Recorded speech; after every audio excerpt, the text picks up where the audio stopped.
नमस्कार दोस्तों, मैं हूं कैलाश। नाहरगढ़ में 7 दिन पहले हुई रहस्यमयी घटना का अब तक कोई खुलासा नहीं। आशीष की लाश जिन हालातों में मिली है उससे तय है कि कुछ न कुछ तो अनहोनी हुई है उस दिन। बहरहाल पुलिस ने इस मामले में अब तक मौजूद सारे संसाधन इस्तेमाल कर लिए। एक तरह से ये सबसे महंगा सर्च ऑपरेशन बन रहा है, मगर नतीजा अभी भी सिफर है। जिस तकनीक की बात राहुल को खोजने में हो रही है, क्या है वो तकनीक, कैसे हो सकती है इसकी सहारे राहुल की खोज, देखिए इस रिपोर्ट।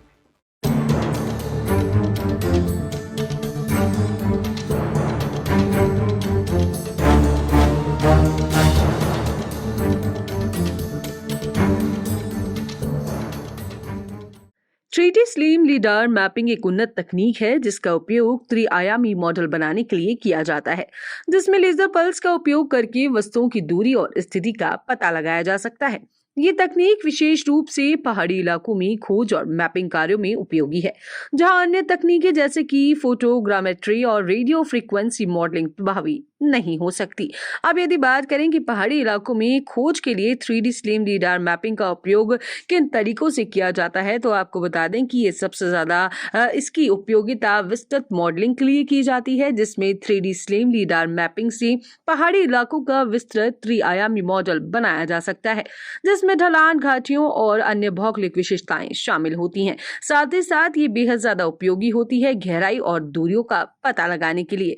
इसमें लेजर पल्स का उपयोग करके वस्तुओं की दूरी और स्थिति का पता लगाया जा सकता है, जिसमें कि खोज कार्यों में मदद मिलती है। अब यदि बात करें कि स्पष्ट तरीकों से चीजों को खोजबीन करने में ये बेहद ज्यादा सहायक है। आपको बता दें कि थ्री डी स्लिम लीडार मैपिंग से अस्पष्ट क्षेत्रों जैसे कि घने जंगल या धुंधले क्षेत्रों में आसानी से खोज की जा सकती है। अब अगर थ्री डी स्लिम लीडार मैपिंग का उपयोग अगर बात करें तो आपदा प्रबंधन के लिए भी बेहद ज्यादा जरूरी है, जैसे कि भूस्खलन या बाढ़ के बाद प्रभावित क्षतिग्रस्त क्षेत्रों का मूल्यांकन करने में।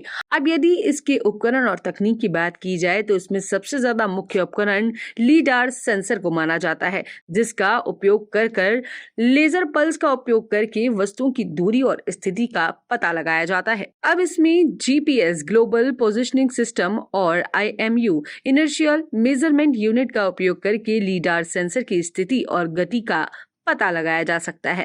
अब साथ ही साथ इसमें कंप्यूटर सॉफ्टवेयर की भी अपनी एक महत्वपूर्ण भूमिका होती है, जिसमें डेटा को प्रोसेस करने और त्रिआयामी मॉडल बनाने के लिए एक विशेष सॉफ्टवेयर का उपयोग किया जाता है। अब अगर बात करें कि इसकी रिपोर्ट किस तरीके से तैयार होती है, तो आपको बता दें कि लीडार सेंसर और जीपीएस आईएमयू का उपयोग करके डेटा को संग्रहित किया जाता है और संग्रहित डेटा को कंप्यूटर सॉफ्टवेयर का उपयोग करके प्रोसेस किया जाता है, जिसमें त्रुटियों को हटाया जाता है और डेटा को फिल्टर किया जाता है। अब आपको बता दें कि इसमें प्रोसेस्ड डेटा का उपयोग करके त्रिआयामी मॉडल बनाया जाता है और साथ ही त्रिआयामी मॉडल का विश्लेषण किया जाता है और रिपोर्ट तैयार की जाती है, जिसमें आवश्यक जानकारी और निष्कर्ष शामिल होते हैं। अब यदि इसमें शामिल होने वाली जानकारियों की बात करें तो इसमें त्रिआयामी मॉडल की छवियां होती हैं, ऊंचाई और दूरी के आंकड़े, भौगोलिक विशेषताओं का विवरण और खोज कार्यों के परिणाम शामिल हैं।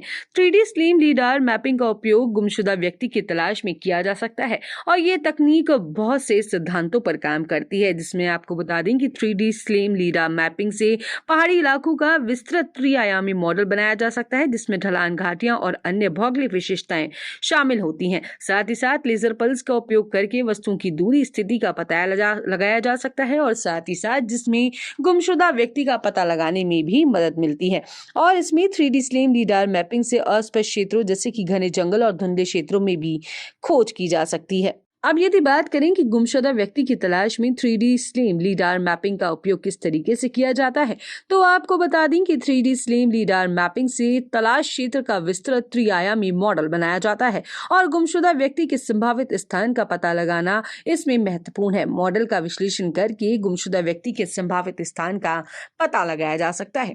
3D स्लिम लीडार मैपिंग के परिणामों के आधार पर तलाश अभियान चलाया जाता है और ये तकनीक विशेष रूप से पहाड़ी इलाकों में गुमशुदा व्यक्ति की तलाश में उपयोगी है, जहां अन्य तकनीकें जैसे कि फोटोग्रामेट्री या फिर रेडियो फ्रीक्वेंसी मॉडलिंग प्रभावित नहीं हो सकती। 3D स्लिम लीडार मैपिंग का उपयोग गुमशुदा व्यक्ति की खोज में कई बार किया गया है। अगर उस पर बात करें तो 2019 में उत्तराखंड के उत्तरकाशी जिले में एक गुमशुदा तीर्थयात्री की खोज की गई, जिसमें 3D स्लिम लीडार मैपिंग का उपयोग करके तीर्थयात्री के संभावित स्थान का पता लगाया गया और बाद में उसे सुरक्षित बरामद भी किया गया। वहीं 2018 में हिमाचल प्रदेश के कुल्लू जिले में एक गुमशुदा पर्यटक की खोज की गई थी और जिसमें 3D स्लिम लीडार मैपिंग का उपयोग करके पर्यटक के संभावित स्थान का पता लगाया गया और बाद में उसे सुरक्षित बरामद किया गया।